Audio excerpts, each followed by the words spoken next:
Comme chaque semaine, entre les lignes avec vous, Clément Viktorovitch. Bonjour Clément. Bonjour.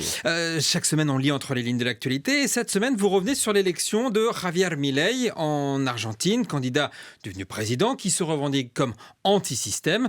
Anti-système, c'est aussi le mot qui a été utilisé régulièrement pour qualifier Geert Wilders, le leader de l'extrême droite néerlandaise, qui vient lui aussi de s'imposer aux dernières législatives. L'occasion pour vous de revenir sur ce que vous appelez les mirages du discours anti-système, c'est-à-dire... Oui, en effet, Javier Milei en Argentine, Geert Wilders aux Pays-Bas, mais aussi Donald Trump aux États-Unis, Jair Bolsonaro au Brésil. Ne l'oublions pas non plus, ces dernières années ont été clairement marquées par le succès partout de ces postures dites anti-système. Un mot dont il est parfois difficile en fait de retrouver la généalogie.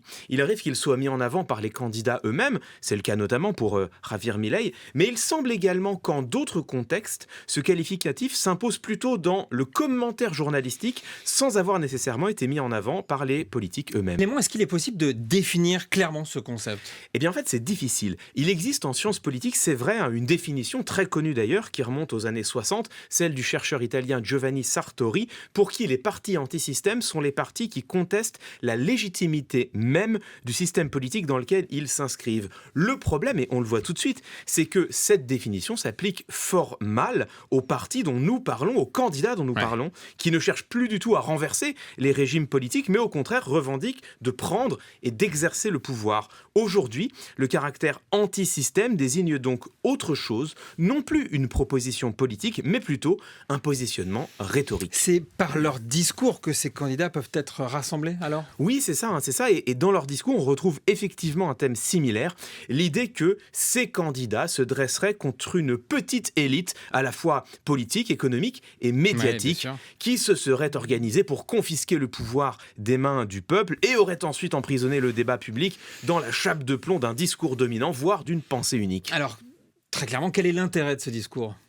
D'un point de vue stratégique, c'est très clair, ces discours permettent, et c'est la chercheuse Lucie Raymond qui le remarque, ces discours permettent d'agréger les ressentiments des citoyens en pointant du doigt un responsable aussi fantomatique qu'anxiogène, le fameux système. Le problème, c'est qu'une fois définie ainsi, la rhétorique anti-système n'est en fait en rien limité aux candidats que l'on se plaît à fustiger comme anti-système. En France, on la retrouve bien sûr dans le discours du Front National, puis du Rassemblement National, dont elle est une signature. On en trouve aussi des échos, des accents chez Jean-Luc Mélenchon, mais pas seulement.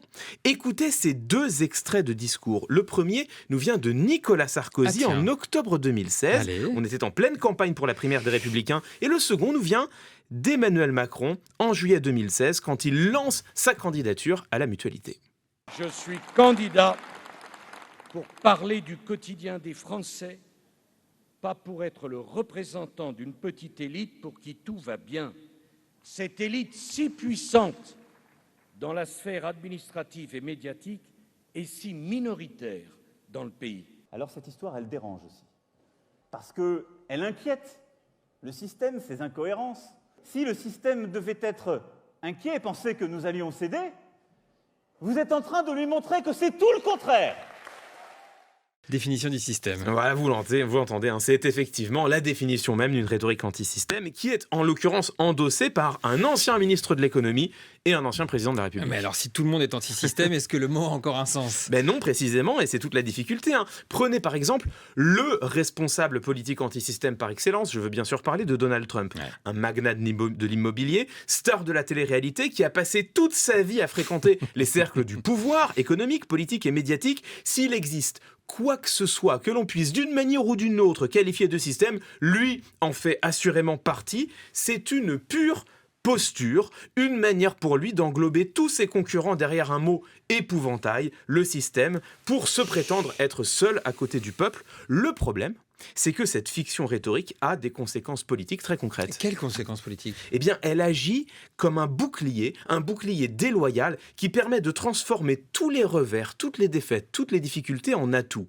Par exemple, quand des affaires frappent ces candidats, au lieu d'être la marque de leur improbité, de leur malhonnêteté, ces affaires deviennent au contraire la preuve ultime qu'ils dérangent ou dérangeraient le système. Et on le voit bien en ce moment avec Donald Trump, dont les différentes inculpations ne gênent en rien rien sa campagne présidentielle. Au contraire, même, elles accréditent son discours selon lequel il serait la cible d'un establishment américain. En France, on a aussi l'exemple de François Fillon, qui avait mis en avant un prétendu cabinet noir qui aurait été derrière, à l'époque, l'affaire Pénélope. Cette rhétorique ne permet pas seulement, on le voit, de manipuler la colère des citoyens, une colère parfois légitime d'ailleurs, elle offre aussi aux responsables politiques un abri bien commode pour tenter d'échapper à leurs responsabilités. Peut-être pourrions-nous donc collectivement être un peu plus prudents quand nous reprenons ce qualificatif sans prendre la peine de l'interroger. Quant aux responsables politiques qui se drapent dans cette rhétorique, y compris en France, il ferait bien de réfléchir un peu plus aux émotions qu'ils remuent et aux discours qu'ils légitiment. Clément Viktorovitch, entre les lignes, comme chaque semaine. Merci Clément. Merci.